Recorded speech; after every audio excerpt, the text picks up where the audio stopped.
mini episode of Unspoken Truth podcast. I'm your host, Tanise. What's up? We back. We made it. I hope everybody is safe. I hope everybody is staying warm. We just experienced a semi snowstorm that caused a lot of things, accidents, school out, work off. So, hoping everybody is okay. All right, today's topic is womanizers and man eaters. Okay, this is gonna be a heck of a conversation, but I'm ready, and it's stemming from a conversation that I had last night. Okay, with somebody, and I'm hoping that they chime in like they said they would, so we can continue the conversation. What I like to do is start off every episode with a definition, especially when we're talking about something specific, okay? So what I'm going to do off the rip is just give y'all a definition of womanizing first, okay? Womanizing is typically defined as a man who engages in multiple sexual relationships or encounters with women, okay? So now on the flip side of that, man eaters. I know this is really not the term per se, but I'm going to use it because it's not a whole lot of terms that can really be used in respect to women. So this is why I chose man eaters, because I've heard a lot of men say this about women. Okay, so now man eater. A woman that preys on men as a consistent hunting behavior to obtain money, gifts, trips, etc. Okay, so matter of fact, let's change that to gold diggers, because I think that's more fitting than man eaters, and I'll change it in the caption later. Okay, so today's topic is womanizers and gold diggers or man eaters. Okay, let's get into it. All right, so womanizers. I used to get told about this by my grandmother when I was younger. And I don't think I understood what she meant, but now as a grown woman, I think I understand or have some understanding of what a womanizer is. My grandmother would say a man who is a womanizer usually ends up with daughters when he does create life. And I thought that was weird. I thought about that for a second before I got on, and I was like, Then I thought about the people I know that may or may not have been womanizers and what gender children they have. A lot of my friends that or people, associates that I know who was womanizers, either they still is or they once was, they do. Um, have a bunch of daughters. And I wonder why that is. So I started to dig a little deeper. I started thinking like, well, shoot, maybe that's God's way of trying to show them how they was mistreating somebody else's child. Does that make sense? Whether girl or boy, I think that's a way for you to learn from your ways, from the way you move and stuff you doing. Okay? In respect to gold diggers and man eating, because I am a woman, I can't touch on one and not the other. So that's the whole point of it being a two topic name for this episode, okay? Man eaters. It's a lot of people who gonna have something to say about this, and I encourage your comments and everything. Hop in the box if you like. Jump in the comments. That's all wonderful, because I want to hear from both sides. I want to hear from the man and the woman. Now, in respect to women, there has been a lot of circumstances and situations that we as women have put ourselves in to be called a gold digger or a man eater. Okay? What I mean by that is we have no intentions on having no real life connection with no man. We solely sought them out for what we could get from them. Does that make sense? This is the definition of a gold digger or a man eater. Perhaps she gets a thrill or something from seeing multiple men or seeing what she can get from multiple men. Whether that be trips, dates, money, gifts, whatever. That's her preference. This is her pattern, okay? How she engages with the opposite sex. Is it a healthy one? No. And this is just my opinion. I'm not telling nobody what to think or say or feel or nothing. This is just my opinion. I don't believe that that's a healthy way to operate as a woman. Because I believe that mindset and that behavior is what has caused a lot of men to view women all the same. All the same. Because it's almost like a stereotype, if you will, put upon us based off of the experience of them and a particular woman. Okay? I'm uncomfortable with that because I feel like everybody should have a chance to display who they is at the core of themselves, and they should not be judged or criticized or belittled because of a bad experience. Because I would consider that a bad experience. You out here putting yourself out here, for example, with intentions to date, to actually find something meaningful and worthwhile, and you literally have to start like vetting.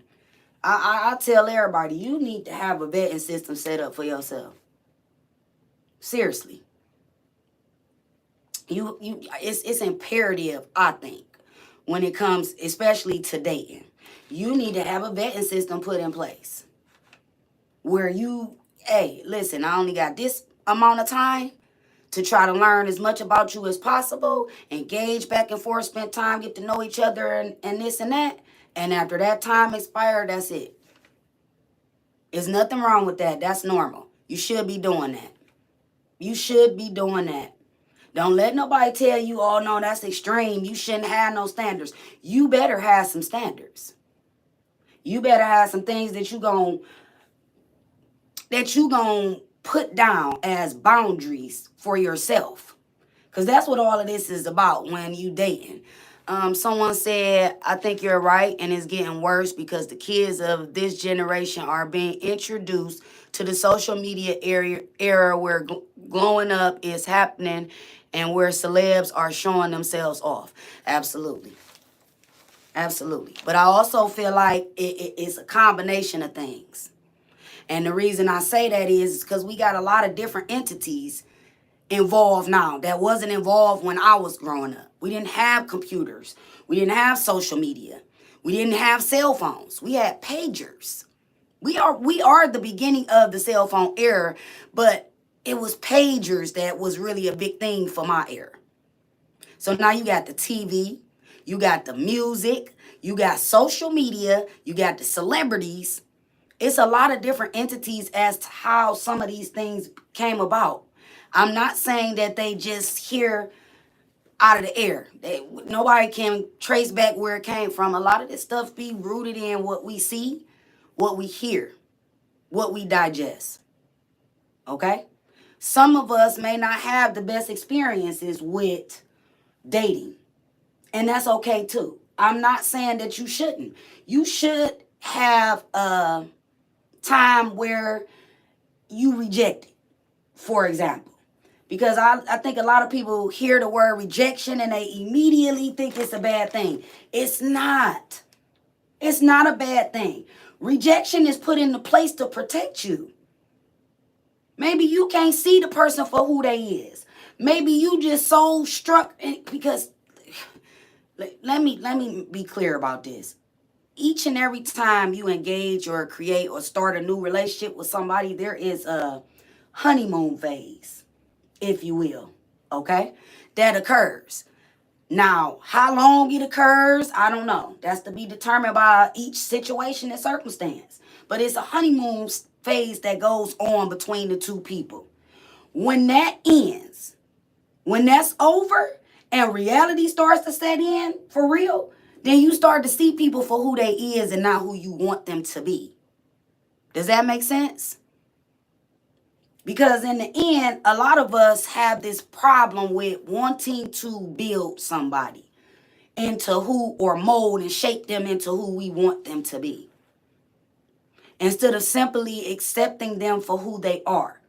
Because this is why I believe, this is why a lot of people create these fake facades and these masks and all these characters about for themselves when dating, because of that.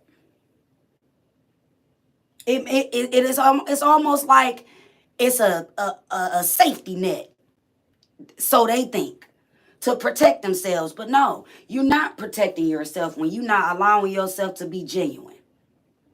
You're not. Because eventually me or whoever you seeing or anybody in this particular situation is going to see you for who you is. Not what they first saw or not what you told them. No, I'm going to see you with my own glasses. Okay? Somebody said when you say rejection is a good thing, is absolutely right. And what I struggle with is learning that it's okay to accept that and understand that I have the ability to reject people too. Absolutely. Because see, we determine, we teach people how to treat us. And people will sit here and argue with you about that all day long. That ain't what it is. Yes, it is. It's absolutely what it is. Because if I see you being a lazy Debbie Downer, negative, walking, talking ball of negativity, then why in the hell would I come around you and be positive? Why would I treat you like you up here when you not even treating yourself like that?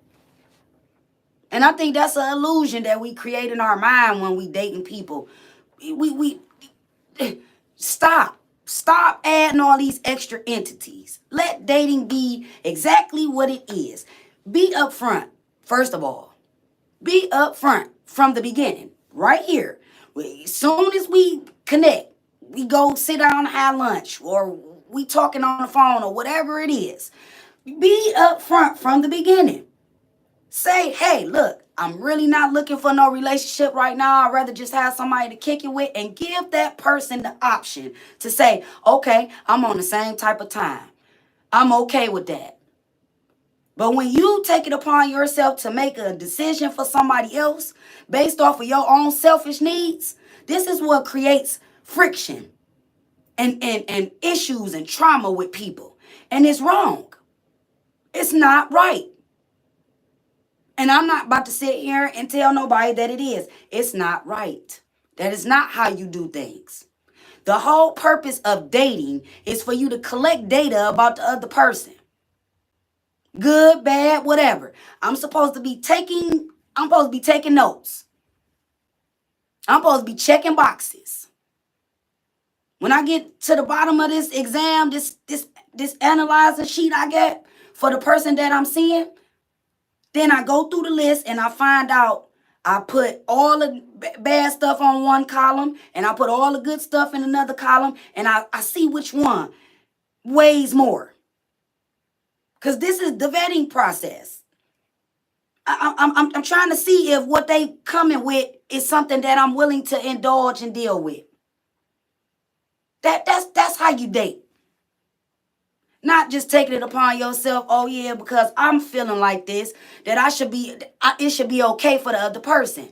I haven't asked them how they feel or what they want, and I simply don't care when you moving like that. You don't care. That's selfish. If that's the type of individual you're gonna be, don't date. Another thing I can suggest, heal. All of us have experienced some type of relationship that didn't end well. Okay? These are experiences. This is what I've learned in this life. Life is one experience after another. Heal from that trauma, because we still human at the end of the day. We still human. Heal from whatever hurt and pain you had, because it's supposed to hurt so you will get whatever lesson you need to get from the situation.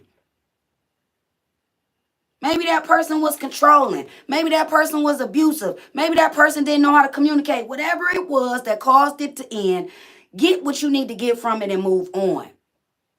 Heal from that. Because what happens when you don't is you're carrying all of that trash right into the next relationship, and you're making the next person have to deal with that. And that's not okay. It is not okay for you to pull up on nobody with all your shit and dump it off on them. No, that's not okay. Your responsibility as an adult maneuvering in this world, because all of us got some issues, some stuff we done been through, some traumas, some pain, some hurt, you name it. Everybody got some. Your responsibility is to take care of that. And if you haven't, then stop putting yourself in a position to be mistreated, to not show up 100%, to be selfish. Stop doing that. It's messing up the dating pool. Because you got people out here who genuinely want love. Oh, shoot. And my guest is in the building. What's up? What's up? Stix. I had to throw a shirt on. What's good with you? What's up? Okay. So we getting down to the nitty gritty. So far I've talked about the differences between a womanizer and a man eater / gold digger. Mm-hmm. Okay. I've given definitions for both. I've given a couple of examples. I want to hear from you, a man. What is your feeling about womanizing? How do you feel about that? Like, have you been a womanizer yourself, perhaps? Because I don't believe that people can speak on certain things unless they've actually experienced it. Yeah, I possibly did some of that, Okay, well, I mean, this truth time. Be better though, Mm-hmm. Trying to grow and be better. So like, yeah, I do. Womanizers, man. It's a way of life, man. It's like. Okay. Yeah. Okay. Well, see, I'm hearing it from a man. Yeah. Duchess. Thank you.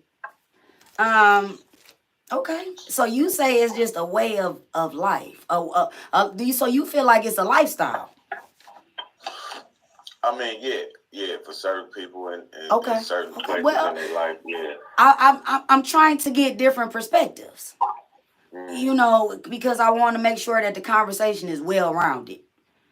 Yeah. And that we not saying more on the behalf of one gender than the other. Because I feel like that's what created some of the gender war type of stuff that we seeing today. Mm-hmm. By men speaking solely on women and not speaking upon themselves at the same time. Because I feel like some of this stuff is not really gender binding for real. Some of it might be the same across the board. But society has made us create this division in our head where it's like, no, if it happened to this gender, then it's more severe than the other gender. Because we was talking about that last night. Remember I was saying to you and you was like, wait a minute. I don't know if I agree with that. And I was like, no, hurt and pain is the same. It's the same. I don't feel like it's more painful for one sex than it is the other. When you get hurt, you get hurt. You clutching your chest the same. You crying the same. I feel like the reason why some people may think something different is because they don't know how to deal with their emotions. See, a lot of men, and I'm not saying every man, but a lot of men got told by their mothers that they were less of a man if they showed emotion. I don't think it's really that. I'm not saying that that's everybody's situation, but some mothers ruined their sons by telling them not not to be tapped in or even acknowledge that they have emotions as a male. Right. And that's wrong. Right. Because what you doing is teaching them I ain't got to deal with nothing on the inside. How I'm feeling don't matter, but your feelings very much matter. Because this is how you navigate. When it comes to emotions with guys, I'm a firm believer that, you know, we wired totally different. Y'all are. And you are. You are. Yeah. Mm-hmm. So I don't, you know, as far as the way we take and deal with emotions, we deal with emotions in a different way, in a different, you know what I'm saying, mind frame than women do. I believe, you know what I'm saying? No, this is facts. No, this is facts. I think women are emotionally stronger than men. I think women are emotionally more mature than men, and that starts from a young age. You know what I'm saying? So when it comes to a man and you're talking about grown men, you know, who for 40 years, you know, speaking for myself, have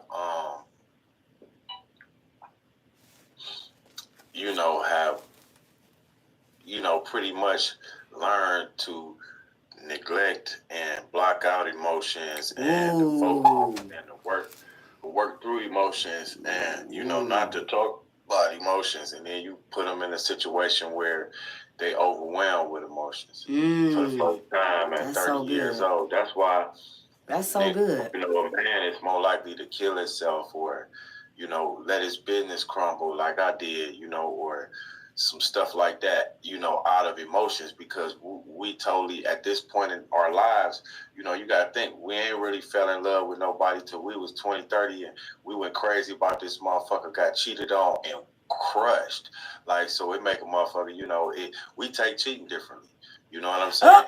Wait, no, you ain't gonna just slide that in. No.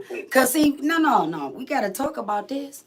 So okay, I will say I agree with that statement that y'all take it differently, but I challenge you to look at it just a little bit different.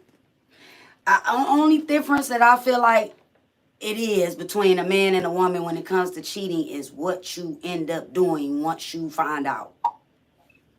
That's the only difference. I feel like the pain is the same, the cut is the same, the hurt is the same. Now, what you gonna do after you find out is different. Your response. That's the word I'm looking for. Your response is gonna be different. I don't even deal with that no more. If I got that feeling, I'm out. I ain't playing with you. I don't even deal with that. So do you think that's a trauma response? I already had my whole, you know what I'm saying, I already been crushed from stuff like that. So do you feel like womanizing was created because of stuff like that? I just feel like different people do different shit. Okay. That's all. Okay. People got different ways of people telling men for their emotions, that also blocks a true deep emotional connection. When they get in a relationship, then he's right. Because I'm Christian and I believe girls are the emotional side of men. Wow. Yeah, I've never heard nobody say it like that. Okay. I mean, this is why we having this conversation.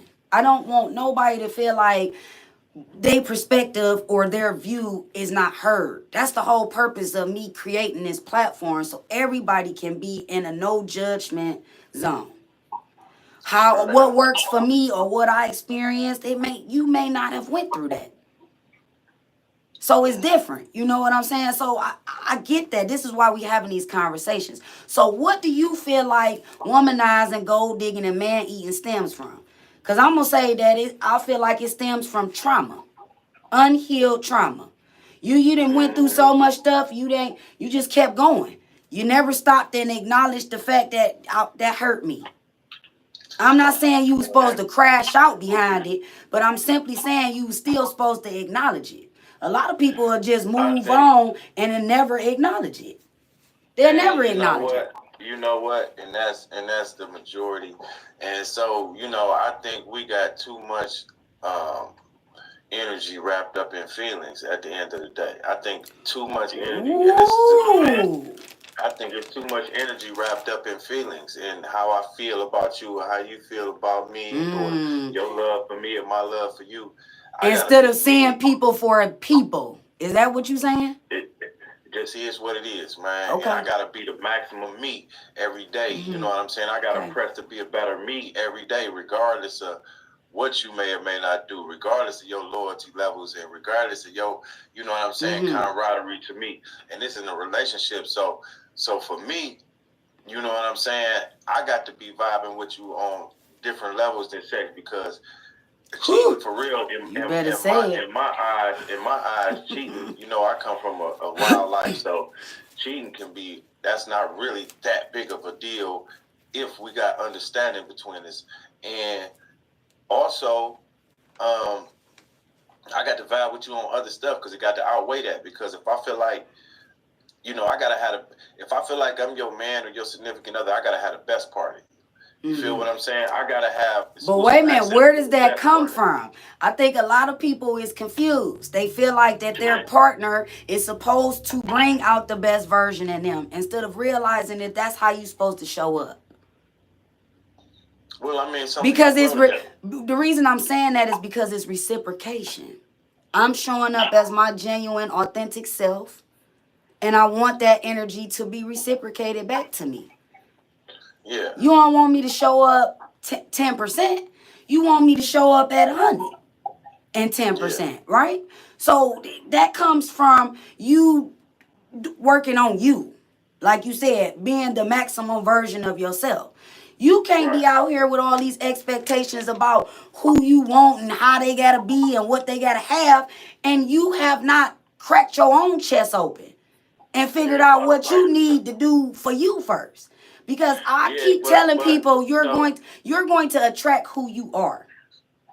I know people don't want to accept that, but this is the facts. It's called the law of attraction. You're going to attract who you are. Not who you pretending to be, not who you wish you was. No, you're going to attract exactly who you are. So, for example, if you a liar, you're going to attract liars. If you a thief, you're going to attract thieves. If you negative as hell, that's what you're going to attract.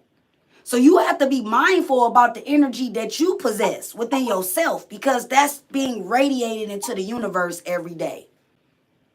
This is why they be saying put good out, because you want good to come back.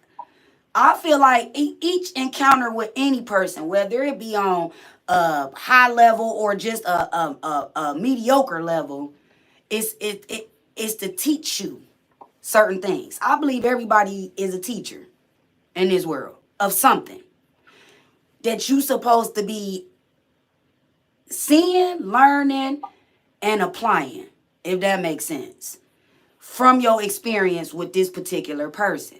It's not by chance that you cross paths with them. No, you were supposed to. Maybe they were supposed to teach you how to tighten up and not be so willy-nilly with yourself.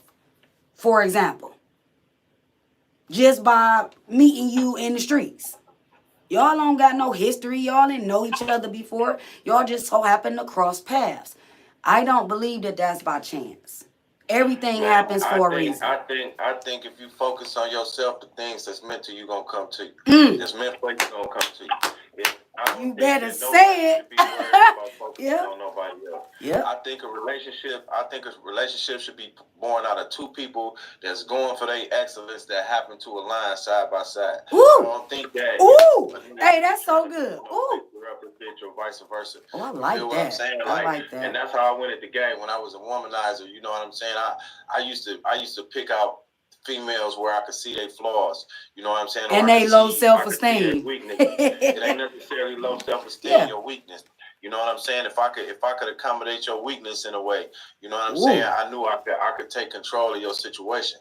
So it was like, if women do the same thing, you feel what I'm saying? They think if pussy your weakness, you know what I'm saying? Or if you ain't got a place to stay, or you know what I'm saying? They looking like, okay, well, I can get this nigga and I can take control of the situation. You feel what I'm saying? Well, let's talk about it. It be about trying to. A lot of times the relationship be about a person trying to accommodate what they lacking. It ain't necessarily like. Ooh, wait, because we got to stop right there. accommodating for their shortcomings. Mm-hmm. Okay. Yeah. You listen, don't come on here preaching like this. Yeah, so Don't you come on here preaching like this. We all are. We all are. That was the point that I was making. We all are guilty of this. We all are guilty of this. And if you walk around and you act like this, that your shit don't stink, then that is part of the problem. Because everybody's is supposed to have some kind of smell. I'm just saying. I don't think you can find happiness within nobody that you don't have within yourself. So I don't think I can't That's it. Get happy. Using you to get happy is like using you for a drug. You feel what I'm saying? Yeah, that's it. That's it. That's where insecurity show up. That's where controlling show up. That's where all of these different characteristics show up. Because you not happy in your own skin. Right. You're not happy in your own skin. So how am I supposed to fix that? I can't fix that. Your happiness and your joy and your peace starts within you. What you do is you focus on you. What I do is I focus on me. And if we align, then we align. You know what I'm saying? Because this is what I try to do. I'm gonna save a hoe. You know what I'm saying? I'm a type of you get on my nerve. I done been on for real. I done been on some higher levels than a lot of people from my neighborhood and from where I come from have ever been. And it's way higher levels than that. And so what I try to do is I try to find one of these rats that I come up with, or one of these motherfuckers, for real, and I try to save them like, hey, bitch, it's a higher level over here. Let's go over here. But then what happened is when I get to the door of that level, God will block me and be like, man, you got some shit from that world that can't come over here. You feel what I'm saying? Yep. We ain't Ooh, that's so good. Wait. Back there till you let that shit go. Yeah. You feel what I'm Ooh, saying? that's so good. Guess what? And that's what I was saying before you came in about rejection and it not being a bad thing. Because for me, I feel like rejection is important. It's going to stop me from going too far over this edge. Some of us be so emotionally invested in people, places, and things that we are subject to go right over the edge. That's why God, like you said, steps in and blocks. Hold up. And then you gotta even see it. You gotta even know that that's what's going on for you to acknowledge that that's what's happening. The block is because I'm simply trying to tell you that you can't live both ways. Yeah. That's what you're saying. No. You either over here with me, you got to pick a side. This is why I keep trying to tell people that's life right now. As far as what we seeing happen on a spiritual level, you got to pick a side, bro. Who you with? You over there or you over here? Whichever one, you got to be comfortable about the decision that you choose. You can't straddle the fence. It's the same thing with anything else in life. You got to make a choice and you got to stand on that shit. You have to.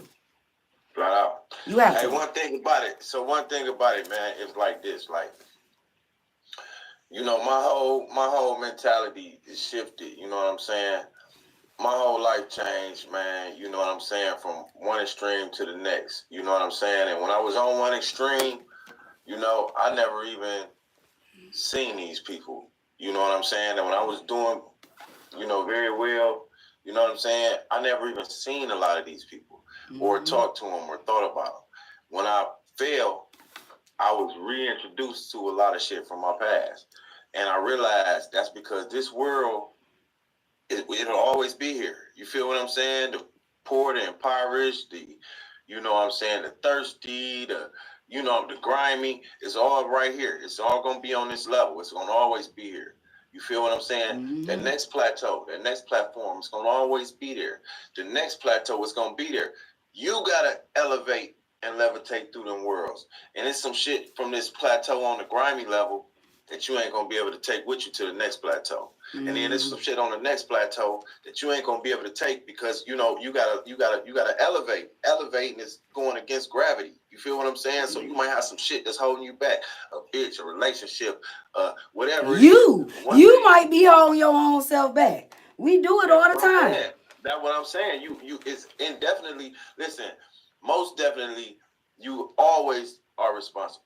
So you always responsible. So if I'm focused solely on me and what's right for me and the purpose of my life and where I need to go, then emotions is not gonna stop me. Relationships are not gonna stop me. Because nothing but what's best for me is gonna drive me. If I feel like, you know what, I get up today, this shit right here ain't working for me. Is it working best for me? Is it something that's good for me? Because your feelings don't mean nothing when you trying to make a right decision. No, because you shouldn't be making decisions when you in your feelings anyway. You should not. That's the biggest disservice to you as a human being. That's the biggest disservice to yourself as a human being. It's for you to make decisions when you in your feelings. Feelings are temporary. That's why you shouldn't be making no impulsive long-term decisions while you in your feelings. Feel them for sure. Acknowledge them. But that's the extent of it. Because by the time 20 minutes then went by and you didn't felt what you didn't felt, you don't even know why you felt it in the first place no more. Because so much time then went by just that fast. It's temporary. It's just to snatch you up a little bit. To get you back focused. Hey. You leaning too far to the left. Straighten up. That's all it is. It's not more to it than that. We made it more than that, but that's not what it is. Feelings is just to straighten us up. Straighten up. Because we walk crooked sometimes. We don't walk straight all the time. It's just it's feelings for women. Shut up. Feelings are inside of everybody, okay? It's just what you doing with them. We ain't supposed to. But it's just what you doing with them. That's all. Garbage. That's the bottom line. Garbage. You know what I'm saying? You shouldn't have no feelings for nothing but your kids are trying to get better in life because at the end of the day, you're born and die alone. You know what I'm saying? I can love you, but I should love me more. Feelings is garbage. Anytime it become a distraction to your ultimate purpose, it's garbage. And that's whatever it is. That could be anything in the world. That could be anything. Anytime it becomes a distraction to your purpose in life or what you're driven to do, it's garbage. You got to get rid of it. You feel what I'm saying? Whether it's your eating habits, anything it could be. You feel what I'm saying? Well, that's that self-analyzing that everybody should be doing because we so imperfect that we really don't have any time to figure out what nobody else got. No, but we spend more time. But we spend more time looking outside of us for what we need, and that what we need is inside of us. We spend too much time, and that's the problem. Time inside ourselves. And that's what acknowledge your feelings, but don't dwell on it. Give it to God and forgive yourself or the person who caused your negative feelings and carry on. Happy, mad, sad, happy, mad, hurt. But you the only person that's gotta be in your skin. And this is why you in control of people, places, and things. Your job is to protect your aura and your peace at all costs. And I stand on that. I don't care if you're a man or a woman. That is your ultimate responsibility, is to protect your peace and your space. Yeah. From anything that's coming to destroy. Because something is sent. Some people is created solely so they can seek you out and destroy. Let me tell you something though. So that's why you gotta be careful. You gotta be tapped in. Peace ain't always where it's at. See, this the problem. No, you can't say that, baby. No, wait a minute. Let me speak. Peace ain't always where it's at. This is the problem now, is because we so pacified and soft that we think that everything got to be peaceful. We got to be kind all the time. Love and happiness and joy. The Bible even tell you it's a time for war and it's a time for peace. Yeah. Gotta be peace. There's a time for peace. There's a time for peace, but we still have to have conflict resolution and be that. We don't have them. Well, a lot of us don't have that. I'm not disagreeing with what you're saying. A lot of us don't So have that. no I'm guilty. resolution skills. I'm guilty. A lot of women don't. Y'all don't have conflict resolution skills. First of all, I don't care. That's why, because I'm focused on myself. If every time we have a disagreement, you ready to walk out the door, then let's get it on. Let's get it out the way. Walk out the door, because I'm not going to hold back, something that might be bothering me because you can't take it. You know what I'm saying? Don't take it then. Get out. You feel what I'm saying? That's how I feel about it. You know what I'm saying? Because if you want to work something out, I don't. Here's the thing. Here's the thing. If you're going to work something out, you're going to have conflict. Yes, but here's the thing. I think that a lot of times, instead of you talking to your person, you be talking at your person. And that is what creates the space. Wait, hold on. Hold on. I'm talking, hear me to the period. I'm talking about in respect to connections. This is what creates the friction. When a person does not feel like they being heard or talked to properly. It's a big difference between talking to somebody and talking at somebody. When you talking at somebody, they feel disrespected. When you talking to somebody, there is a level of respect. That's the difference. But if you're not going to talk to me with a level of respect, then that's why I'm getting up and I'm leaving. Because at the end of the day, I'm giving you respect, and all I'm asking is for that in return. If we're not going to be mutual about it, then that is what makes people check out. That's what makes people walk off. That's what makes people not care. That be standards, though. See, this be the part right here that people don't address. A lot of times, we had nothing in common as far as the way we was raised. Or that's for sure. Yeah. And you might not have been raised to keep your elbows off the table. And I might have. And we 40, and that's you a good 40 example. years old now, and I'm looking at you like, hey, man, get your elbows off the table. You looking at me like, nigga, what's wrong with you? Don't tell me what the fuck to do. And neither one of us wrong, right? Mm-hmm. Neither one of us right. But we raised totally different. And it's something that's mentally in my head that been ingrained in me. And that's okay. And that's okay. I'm not pointing out your flaw. I'm not pointing out your flaws that I feel like are flaws. I'm not doing that to you. I'm not petrifying you. I'm not degrading you based off of the difference between our upbringing. When two broke motherfuckers get together, though, they ain't got shit else to do but argue. You feel what I'm saying? Because I tell you what, there be some respect in a man's house when he holding that bag and he's saying, look, baby, listen, this is the way I like my house ran. This is the way I like my business ran. This is what I need you to do for me in the morning. I know, because I've been there. It be some respect. It be some respect on it. You know what I'm saying? When a broke nigga talking, to out, because I can replace him. I got a nigga over here working at the factory. I got a nigga over here working at the job. Get that bitch ass nigga. Them niggas ain't gonna never be nothing. Them niggas ain't got no aspiration, no motivation, no drive. They not gonna be great. You gonna live an average life like your average ass. Well, then that means that's because she's but that's only because she's average. You are, again, we going back to what you are. And they think they out slick in the game. Yeah. Like, you done figured out how to do the bare minimum in life. And you want praises and pats on the back for learning how to do the bare minimum. You feel what I'm saying? You talking I can't get jobs. I had to, man, when I'm surviving, when you see me out here doing my thing and hold big stacks of cash and all of this, I'm doing this off wit. I done screwed up every opportunity I had when I was a kid. When I turned 18, I was doing 5 years the next month. You feel what I'm saying? When I came home, I ruined credit and all that stuff. So by the time I'm 40 now, I got every obstacle in my way. And I'm still drilling. You feel what I'm saying? I'm still figuring it out. I'm still pressing, getting a little here, a little there. You know what I'm saying? Taking failure. Yeah, but the biggest thing I heard you say though, because I'm not an average dude. No, and that's okay. But the biggest thing that I heard you say though was take accountability. Take accountability. That's one of the biggest things that holds us back. As people. If you ask a dude to be honest and ask a man, hey, you think you ready for a woman right now? I'm saying, as far as, I know you want a girl, I know you want somebody to be hitting, to call your own and all this, but I'm saying, do you think you ready, you can afford a woman right now, you think you ready in life? You know, it ain't nothing but a rich nigga gonna say, yeah, for real. Okay, so if you ain't ready and if you ain't qualified, why you jumping the gun? So that's like me trying to get a PhD. Well, wait a minute. A lot of us learned that when we was kids, like you said, jumping off the porch too soon and jumping the gun too quick and doing those are things that we wanted to do because we wanted to rebel, because we wanted to go against what was being told and taught to us. It's those tactics are sometimes those tactics are still being used as a grown up. But we still but we still using those tactics as a grown up.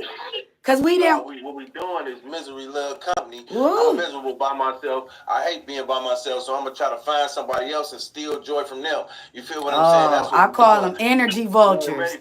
I call them energy vultures. Hey, I'm one of them. You know what I'm saying? I'm gonna keep it real. Like, I don't trust no female. Somebody said a lot of us search for the easy way out. Pay your bouncer, damn it. We don't want to work for others. Everyone nowadays, they own boss. Well, I think that's why the family don't work. That's why the family don't work. That's why I don't know. I don't know where you going exactly with that, but everybody should be their own boss. We didn't get. Wait a minute. Hear me to the period. Don't just hear me so you can respond. Hear me to listen. What I mean by that is you should not all have your whole life invested into nobody else's dreams. You had dreams once upon a time too. And what the system did is stole that shit from your ass by making you work for somebody else. You got talents and shit that God put inside of you that you supposed to be using at the highest fucking level. Is you gonna let a motherfucker yes man you to death? Your whole life? Because the 40 acres and the mule is some bullshit. And we all know that. So now what we talking about?